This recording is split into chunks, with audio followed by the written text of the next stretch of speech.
Global submit global submit లో అయితే చూసినట్టయితే మనకి దేశాల వ్యాప్తంగా అందరూ కూడా ఆహ్వానించేది. అయితే ఇక్కడ ఏంటంటే ముఖ్యంగా జెన్జీ గురించి ఉపయోగపడే విధంగా అంటున్నారు. కానీ ఇప్పుడు యువతరం కూడా వ్యతిరేకించే విధంగా అయితే ఈ రోజు ఉంది. మరి ఏఐ వల్ల ఉపయోగకరమైన విషయాలు ఏంటి? ఏఐ వల్ల ఉపయోగం అంటే ఇప్పుడు అందరికీ తెలిసిందేమా. ఇప్పుడు ఈ జనరేషన్ ఎట్లా ఉంది, మనకెవరు ఏఐ గురించి చెప్పే అవసరమే లేదు. ఈ జనరేషన్ చాలా ఫాస్ట్ జనరేషన్.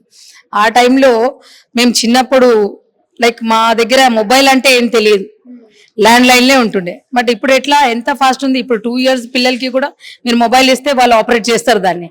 సో అలాంటి టైంలో మనం ఎంకరేజ్మెంట్ గానే తీసుకోవాలి, కానీ దాన్ని ఏదో మనం సపోర్ట్ చేయొద్దు అలా అనే కాన్సెప్ట్ అయితే తప్పు నాకు తెలిసినంత వరకు. అంటే యువతరంలో కూడా చాలా మంది ఉద్యోగాలు కోల్పోతారు అని చెప్పేసి ఒక భయాన్ని అయితే క్రియేట్ చేసింది ఏదైతే గ్లోబల్ సమ్మిట్ అయిన తర్వాత. దాన్ని వ్యతిరేకిస్తూ యువతరానికి సపోర్ట్ చేస్తున్నట్టు విధంగా కనిపించే కాంగ్రెస్ కూడా అదే విధంగా ఉంది. మరి ప్రొటెస్ట్ చేయడం కూడా జరిగింది. మరి ఆ ప్రొటెస్ట్ వల్ల ఉపయోగం ఉందంటారా? వారికి చెప్పే సమాధానం ఏంటి మీ పరంగా? అంటే మేడం ఇది ఇప్పుడు లైక్ మనం సెల్ఫ్ గా ఏం డిసిషన్ తీసుకొని చెప్పలేము మేడం. ఇది అట్లా యూత్ కాంగ్రెస్ వాళ్ళు అంటే వెళ్ళడం ఏ రకంగా వస్తారో చేసిన స్లోగన్స్ కానీ అవన్నీ వస్తే లోపలికి ఎట్లా ఆలోచించారు అనేది మొత్తం చర్చనీయాంశం. వాళ్ళు ఏం చెప్తారు మేడం యూత్ కాంగ్రెస్ అర్థం కాలేదు నాకు. యూత్ కాంగ్రెస్ వాళ్ళు అంటే మోడీ ప్రోగ్రామ్ కి రావడం ఏ రకంగా వస్తారు? కాంగ్రెస్ వాళ్ళు అంటున్నారా? ఇప్పుడు వాళ్ళకి నెగటివ్ చెప్పడం అర్థమైపోయిందండి.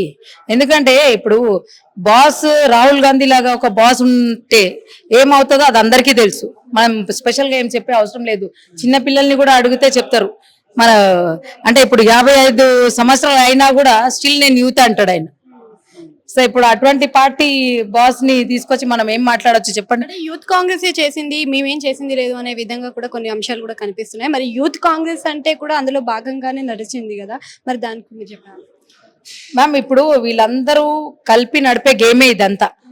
ఇప్పుడు ఏదో మోదీ గారు మంచి చేస్తున్నారు అనేసి వాళ్ళని డామినేట్ చేసుకుంటా ఆయన పేరు స్పాయిల్ చేయాలనే ఒక కాన్సెప్ట్ తోని వీళ్ళు చేస్తున్నారు. కానీ ఏది ఎంత చేసినా కూడా ఇప్పుడు ఎడ్యుకేటెడ్స్ ఉన్నారు, అందరు వెల్ నోన్ పర్సన్స్ ఉన్నారు. ఎవరికి కూడా ఈ స్కీమ్స్ ఏదైతే చేస్తున్నారో మోదీ గారు తెలిసిన వాళ్ళైతే తప్పు ప్రచారాలు చేయరు. ఇది అపోనెంట్స్ వాళ్ళే చేస్తారు. ఎందుకంటే వాళ్ళు అదే కాన్సెప్ట్ తో తిరుగుతున్నారు. వాళ్ళు మంచి చేయరు, ఎదుటోళ్ళని మంచి చేయనివ్వరు.